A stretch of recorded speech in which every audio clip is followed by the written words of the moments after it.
just have one question, atheists. Why do you care so much what we believe? It states in the Constitution, or in the amendments, whatever, part of our American country that we live in, and to you that don't live in America, I'm sure most of you at least have free speech of some sort. But mainly I'm speaking from my point of view, since I do live in America. But to the atheists that live in America, we have freedom of speech. Therefore, I can believe in God, and you can't. It doesn't matter. But why do you care so much? Why do you care what I believe? Why do you care what millions of people believe? It makes no sense. Why don't you go attack Muslims or people of the Jewish faith or Buddhists or Confucianists or Hindus? Why don't you attack them, but yet you attack Christians the most? Is that because you know it's the truth and you're just afraid of what God's going to have in store for you whenever you do die without repenting and without accepting Christ? Oh boy. Okay, well let's talk about fear for a second before I get into the meat of this video. I don't really understand this fear argument that you're making. You see, I'm an atheist. I don't believe in your God. I don't believe in any God. So all this subsequent dogma that you're talking about, heaven and hell and what God has in store for me when I die, I don't really consider that shit because I don't believe it exists.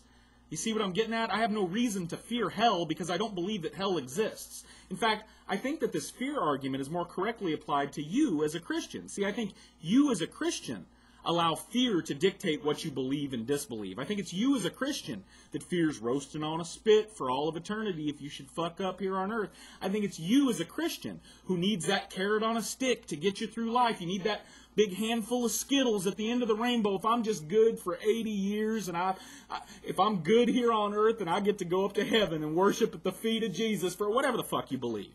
I don't believe any of that. So your fear argument applies better to you than it does to me. But you do raise an interesting question, and this is what I really want to talk about today.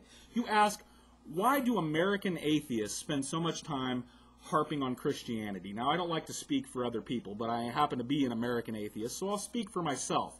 I hope to explain this to you to the best of my ability.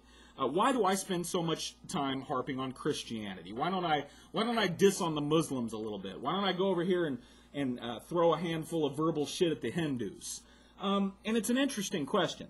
You know, this little world that you've created for yourself and you seem to think that you're living in, this world where everybody just lives and let lives, and, you know, I'm a Christian and I don't care what anybody else believes. I believe what I believe, and I'm content to just live and let everybody else believe or disbelieve at their leisure. If that world existed, I probably never would have made a YouTube account. Unfortunately, and I hate to burst your bubble, man, but unfortunately that fucking world, it doesn't exist.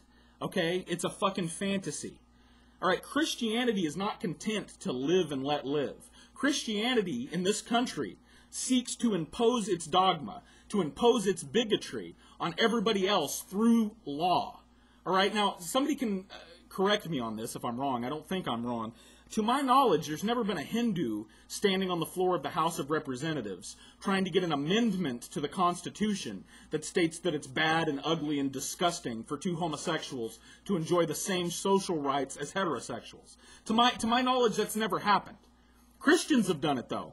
Christians seek to impose that bigotry on everybody else. Okay? Recently, I'm a Californian, and recently here in California, we passed, thanks in large part to a bunch of bigoted fucking Christians, Proposition 8, which wrote into the California Constitution that marriage is defined as a union between a man and a woman. And there were a lot of pickets going on both sides of this issue. And every time I drove by one of the pro-Prop 8 pickets, and I saw these Christians holding picket signs saying, Adam and Eve, not Adam and Steve. You know, what the fuck ever. Every time I saw one of those picket signs, it may as well, for me, it may as well have read, no half-nigger babies. No mixed race marriages. There's no fucking difference. They're seeking to impose bigotry that they use the Bible to support on everybody else. All right? Now, you may not know this, but up until as recently as 1967, it was illegal in a lot of states here in America for a black man to marry a white woman or vice versa. Mixed race marriages were flat out fucking illegal. And one of the main arguments against mixed race marriages were, you want to take a guess? That's right, biblical arguments. I'm going to read you one of the passages that Christians back then used to justify their hate. This is from Joshua chapter 23, verses 12 and 13. Else, if ye do in any wise go back, and cleave unto these that remain among you, and shall make marriages with them, and go in unto them, and they to you, know for a certainty that the Lord your God will no more drive out any of these nations from before you, but they shall be snares and traps unto you, and scourges in your sides, and thorns in your eyes, until ye perish from off this good land which the Lord your God hath given you. So they used verses like this to justify their hatred and bigotry. And just like with Prop 8, they succeeded in imposing that hatred and bigotry on everybody else. So as long as Christianity is doing shit like that, you can bet I'm going to continue to harp on it. As long as I live in this country, and in this country Christians are seeking to write bullshit like that into the Constitution, you can bet your fucking ass that I'm going to speak up about it. Okay? Because it affects me. It affects the world that I live in. It affects the country that I live in. So you can bet your ass I'm going to harp on Christianity until this little fantasy world of yours exists. And I don't see that happening anytime soon. Another reason why I harp on Christianity, and if you go back and look at my videos, you'll see that a lot of my videos deal with Christians that propagate misinformation about atheists. You as Christians, you fear atheism. Atheism fucks with your little rosy worldview. The fact that there are people out there that disbelieve and are vocal about it, it fucks with your little let's all hold hands and be bigoted together worldview. So you seek to propagate all this bullshit information about atheism. And I was going to give you an example, but you make a great example of it yourself here in your video. So I'll let you take it from here. You don't want us to believe in God. And you try so hard. And you post hateful comments and you say stupid things. You make yourselves look stupid. Make ourselves look stupid, like saying that dinosaurs existed 6,000 years ago? or that the world is only 6,000 years old, or whatever the fuck? Make ourselves look stupid like that? Make ourselves look stupid like the tons of fucking Christians that come and comment on my videos, giving me explicit details about how I'm going to roast for eternity? But what are you trying to accomplish by that? If I as a Christian see an atheist acting stupid and posting hateful comments, what does that make me think about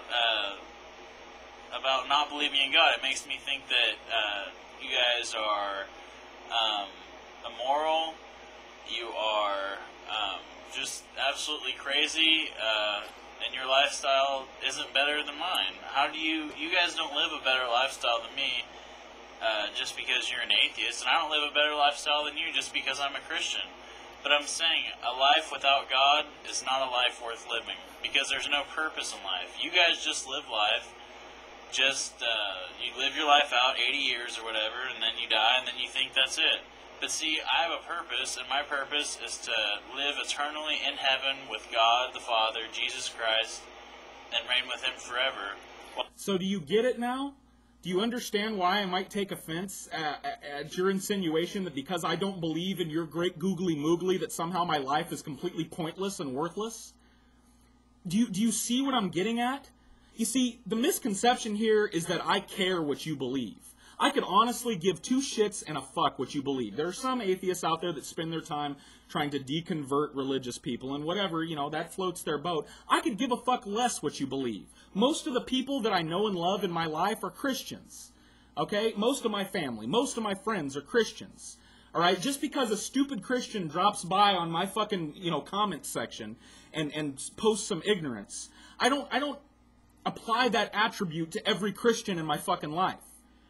Whereas you apply, because there's an atheist out there that might have made a stupid statement, or might have made some statement that rubs you the wrong way, then all of a sudden atheists have no purpose in life.